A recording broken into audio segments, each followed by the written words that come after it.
शेतकरी मित्रांनो नमस्कार. मी अनिल शिंत्रे आपल्या शेतामध्ये तुमचं स्वागत करतो. आज दुसरी फवारणी चालू आहे शेतकरी मित्रांनो.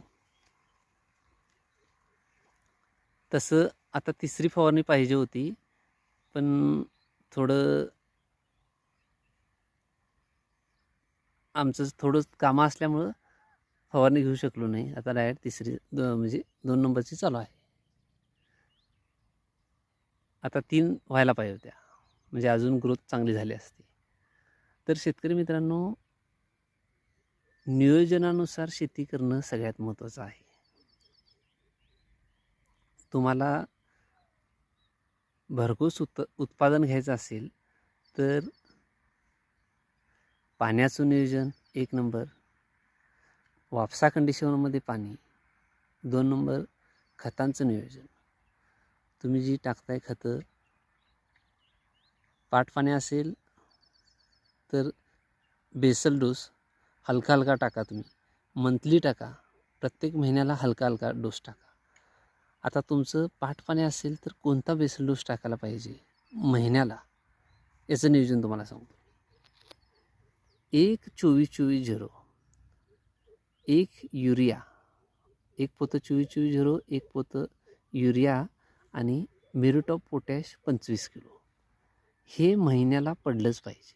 प्रत्येक महिन्याला हा डोस तुम्ही जर दिलात, हाच डोस आपल्याला ठिबकमधून द्यायचा आहे, ज्यांचं ड्रीप आहे त्यांच्यासाठी.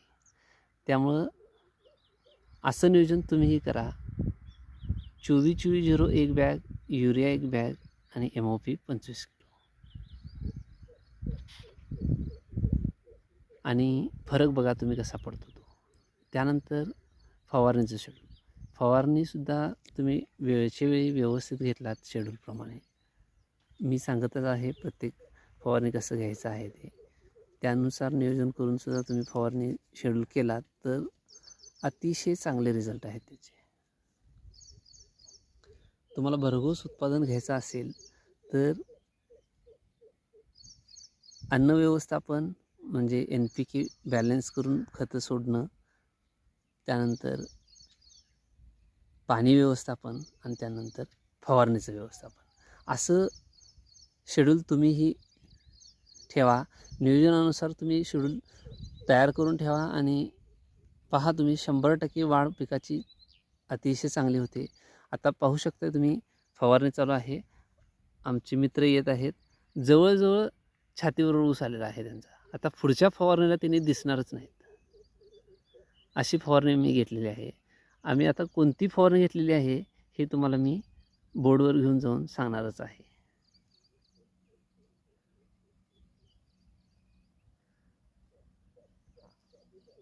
वर माळ आहे शेतकरी मित्रांनो, आणि खाली जाईल तसं काळवाट आहे.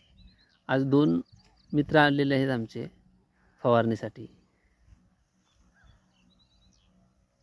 जेणेकरून फास्ट पण होईल. आज सकाळी सकाळी फवारणी घेणार आहे, त्यामुळे 10 वाजायच्या आत फवारणी घेणं सगळ्यात महत्त्वाचं आहे.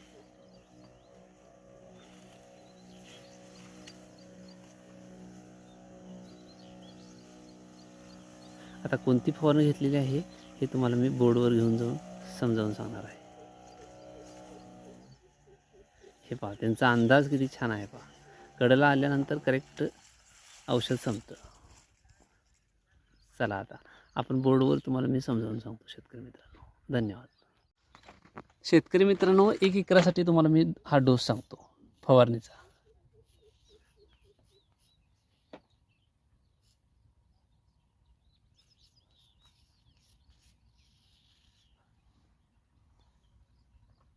आम्ही 1261 खोडव्यासाठी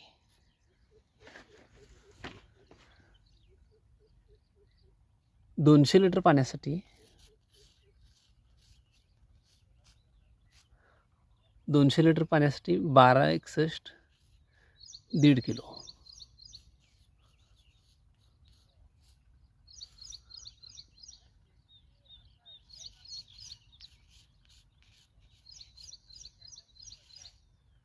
युरिया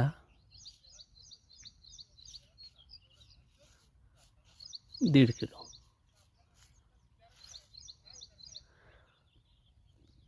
त्यानंतर GA घेतलेला आहे मी 6 ग्रॅम, 6BA 6 ग्रॅम,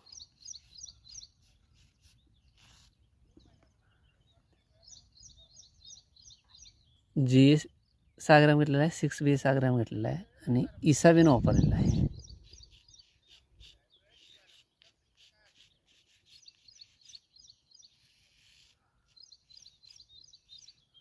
$200 ml.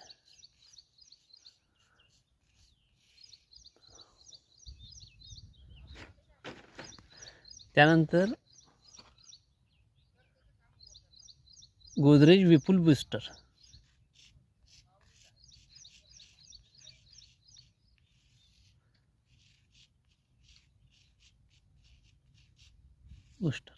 यामध्ये ट्राय कंटेनॉल हा घटक येतो, ते 200 ml घ्यायचं आहे. यानं फोटोसिंथेसिस अतिशय चांगलं होतं आणि वाढही चांगलं होतं. त्यानंतर कीटकनाशकमध्ये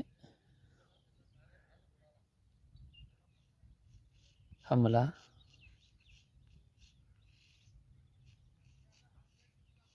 $200 ml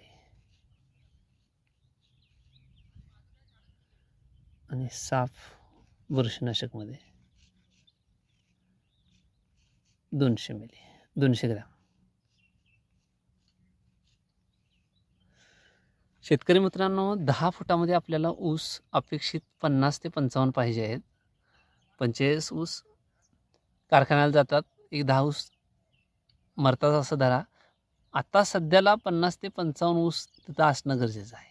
आता आमच्या खोडव्यामध्ये 50 ते 55 ऊस आहेत, त्यामुळं आम्हाला संख्या मेंटेन करण्याची आता सध्याला काय गरज नाही. आहेत ते जे कोंब आहेत ते फास्टमध्ये वाढले पाहिजेत, त्यासाठी 1261 घेणं गरजेचं आहे. फॉस्फरस जो आहे तो वाढीसाठी सुद्धा चांगला आहे, पानं रुंद करतो आणि फुटवे काढतो. फुटवे संख्या झाली असेल तर वाढ फास्ट करायचं काम करतो. त्याबरोबर युरिया घेतलेला आहे. युरियाचा नत्र दिल्यानंतर स्पीड चांगलं घेतं. त्यानंतर GAमुळं स्पीड 2 कांडीतील अंतर वाढायचं, 2 कांडीतील ऊसाचं अंतर वाढतं GAमुळं आणि साईजही वाढतं, त्यामुळे त्याचेही रिझल्ट चांगले आहेत. 6BA वाढीला जोम येतो, पिकाच्या वाढीला. त्यानंतर इसाबियन हे ॲमिनो ॲसिड आहे, ॲमिनो ॲसिडचे रिझल्ट अतिशय चांगले आहेत. काळोखी येते, कवळकी येते. हे तुम्ही माळव्याच्या पिकामध्ये घेतलात तर सेटिंग चांगलं होतं आहे ना. त्यानंतर गोदरेज विपुल बूस्टर ट्राय कंटेनॉल येतं, ह्याच्यामुळं फोटोसिंथेसिस क्रिया चांगली होते. कीटकनाशक आणि बुरशीनाशक असा तुम्ही डोस घ्या आणि फवारणी करून घ्या. माझ्या व्हिडिओना असंच लाईक करा, शेअर करा आणि नवीन असाल तर सबस्क्राईब करा चॅनलला. धन्यवाद.